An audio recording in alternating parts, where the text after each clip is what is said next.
guys, this is Lisa, and today we are going to be working on a pinwheel card. So this is the paper pack I'm going to use. This is Simple Stories Romance Collection. We just went to MadeItCon and we worked on this beautiful paper with a class that I was in, and so I had some extra paper left and I absolutely think it's gorgeous. So we're going to be using these papers and we're going to be making this pinwheel card. You can see I've been playing around with this one, and it opens like this, and then your message will be inside here, and inside is a little bit more than 4 inches square, so it's a pretty big card, but it will fit in a regulation A2 size envelope. So let's get started.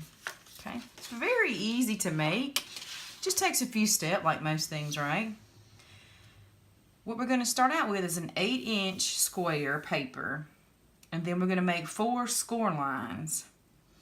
I'm going to come over 3 inches on all the sides, 3 inches here and there, and then we're going to make these 4 score lines. We're going to fold it all up, and we're going to make a really pretty card. So there's my schematic. So what you're going to need for this is an 8 by 8 sheet of paper, and it really needs to be double-sided paper because you are going to see both sides in this card. And then I went ahead and pulled some of these really cute cut-aparts. You know, most paper packs now come with 4x6 and 4x4 cut-aparts. So I chose one of those. It says Hugs and Kisses, and cut that down to a little bit under 4 inches. And then I wanted to mat it, so this is right at 4-inch square. Okay, so there's that. And then I'm going to make a belly band once we're done. So I cut a 1-inch strip by 12. Yeah, 1 inch by 12. That's what this is. And I went ahead and did some inking around the edges as well, and distress ink. Okay, so the first things first, we need to get this piece scored. So I'm going to grab my scoreboard. Okay, and if you want more of one pattern showing and less of one pattern showing on the outside, whatever you have up on your scoreboard is going to show on the flap, and that'll make sense later. So I want more of when I open it to see flowers, so I'm going to do the flowers on top, and so more of the flowers will be on the inside, more of this will be on the outside, and this will be my flap. Okay. So once I've got that chosen, we're going to do some marking and some scoring. Like I said before, we're going to come in 3 inches on all sides. 1, 2, 3. I'm going to make a mark. Come in from this side. Since it's 8. 1, 2, 3. So if you come in from the 8, it'll be at 5. So 3 and 5 all the way around. And all I'm doing is marking 3 inches from both sides, but this makes it really easy by using my scoreboard to mark it at 3 and 5 since it is 8 inches long. So this is going to tell me where I need to score. Okay, so I've got those. Now to make things simple, because it is kind of hard to see on some of these, I'm going to number them. I started at the top, numbered 1, 2, 3, 4, 5, 6, 7, and 8. So that's all I've done. I have numbered, you can see it here, 1, 2, 3, 4, 5, 6, 7, 8, and I just went clockwise there. So just for simplicity, as I'm talking to you about it, this will make it easier when I say what we're going to do is score from number 1 to number 4 down here. So what you're going to do every time is score to the opposite side, but this makes it a little easier to see. And if you have not done so already, I've noticed that May and some other folks on the 6-inch mark or some other mark toward the center put a dark line on one spot, and that is just for this purpose, so that when you're trying to line something up, you can see exactly which score line that you need to be centering up with. So I'm going to be on the 1. And, oh, let me move it up just a little bit here. I'm going to line up number 1 and number 4, and I'm just going to draw a straight line between those two.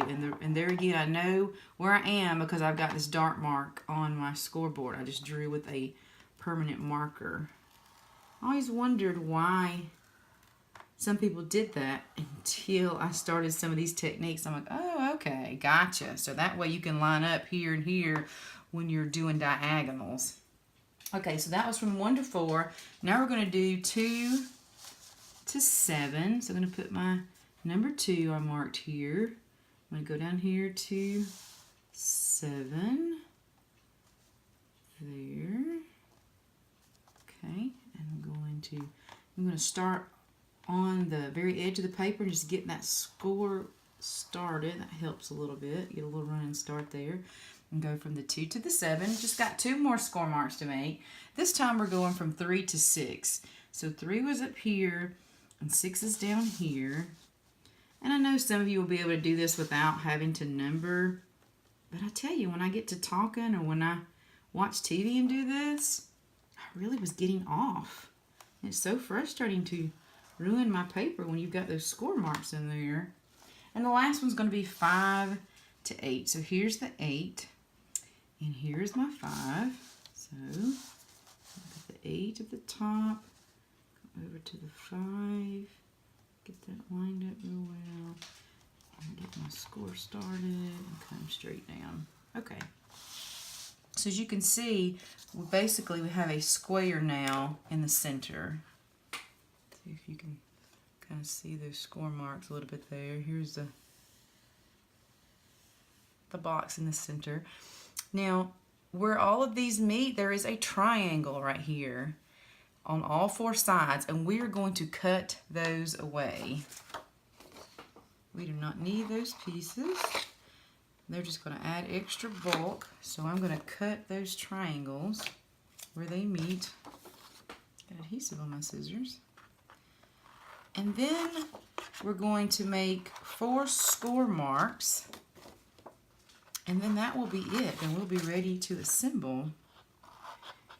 So we made these score marks, and it's going to look like basically a box that needs to be assembled. Okay, make sure this one up just a hair here. Okay, we got those rectangles gone. So now it's kind of starting to look like a box that needs to be assembled. So I'm going to line this back up on the straight side. I'm going to come over to number 1 inch, and I'm going to score straight down until I get to where we cut this apart. And if I did my measurements correctly, I should end right where we started cutting there.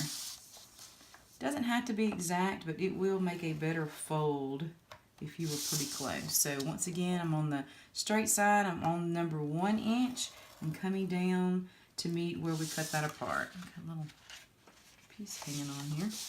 Just going to do that on all 4 sides. Okay, and that is it. So now it's really starting to come together. I am going to get rid of my numbers here before I forget. So this is going to look professional and good. And I'm just a sucker for inking, so I just can't not ink.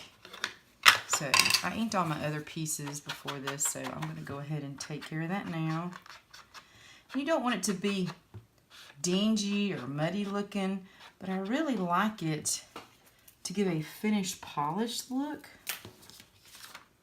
because most of the paper that you buy, pattern paper, is white core. And so when you cut it, you have that white edge. And for some reason, to me, a black edge or a walnut stain looking edge or even a tea dye looking just looks better to me than that white poking out. Okay, I'm going to do the same thing on both sides, since both sides are going to show. And all that's going to be left, we're done with this, is just do some folding and put our sentiment in the center. And we're going to make the belly band. And I'm going to show you one of the closures we used in class to close a mini album. We're going to use on this one too. I really like that technique. Okay. So all that is done. So now it is time to fold. So this is how we scored, right? So the score marks are going in. I like to fold mine toward the bump, so to speak. So I'm going to now fold these down.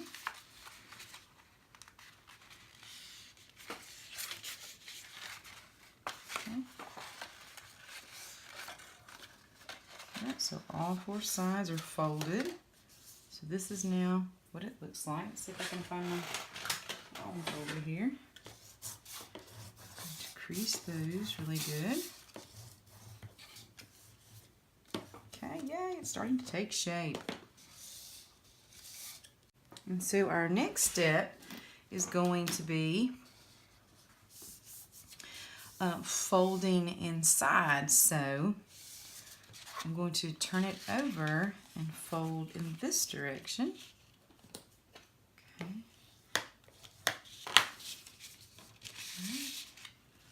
So fold this. Fold this one up. And then this one. Look, isn't that adorable? So when we get done, we will tuck this one in, and so it's going to look more like the pinwheel. And just like I was saying, since I at the very beginning, since I chose this pattern up when I was scoring, it's the one that's going to be on the fold, and more on the outside is going to show of the back side of the cardstock. But I did that because I really wanted on the inside all of these pretty roses so that I could actually mat with this paper. I think it's so pretty. Okay, just double checking that. All right. Now I'm going to bring over my trusty art glitter glue. Haven't used it in a couple days. That little thing didn't want to let go. Okay, scratch some art glitter glue on, especially around the corners. Glue this in the center, and once again, this square is just a hair more than 4 inch by 4 inch. It's basically 4 1/8, and that is what I cut this pink.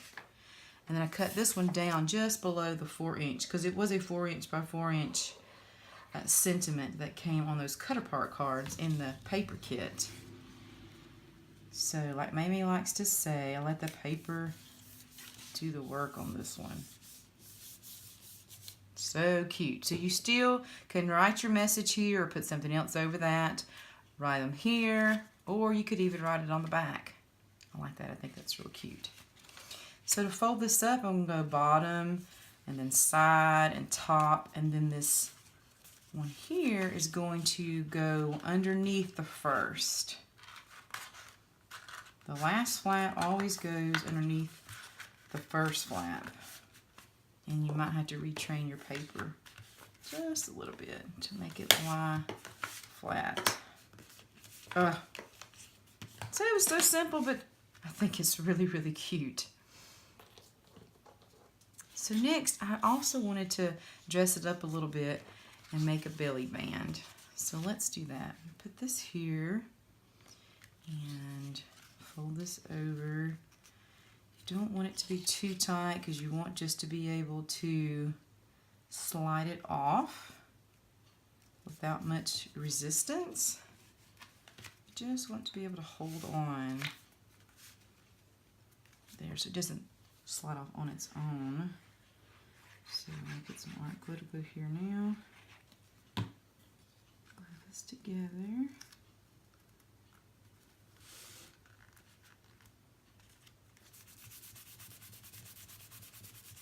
Easy peasy belly band. Okay. And then you should be able to slide that on and off easily. And I've seen this where people put chipboard pieces or some little pretties that comes in the paper pack. And I really like using the chipboard pieces that comes with paper. You see mine are falling out. But what we did in one of our classes is we chose some of our chipboard pieces that we liked and punched them out. And we had some of this elastic core, this 1/16 of an inch core that you can get at Walmart or Hobby Lobby in the sewing department. And what we did was on our finished book, we wrapped it around where we wanted it to live here. And my tweezers are probably going to be my best friend with this. So let me go ahead and see if I can grab those. Okay. You don't want it to be too tight, but you do want it to hold on. You want it to have some of that elasticity. Okay. I'm just going to tie a simple knot, just like tying your shoes. Pull that tight here. Alright. Okay, that's awesome.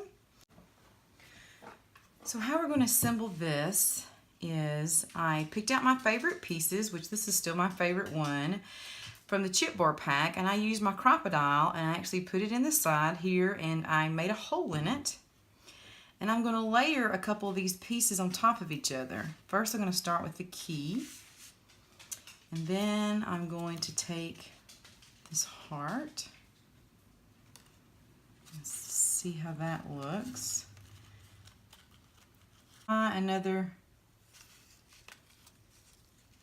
really easy knot there, and that will stay in position here on top. So I'm just going to cut away my excess. And you can use bling on here or whatever you'd like to dress it up. So that is our project today. I hope you've enjoyed that. If you have, please give me a thumbs up and please hit the subscribe button. Thank you so much for going on this journey with me today. Good night.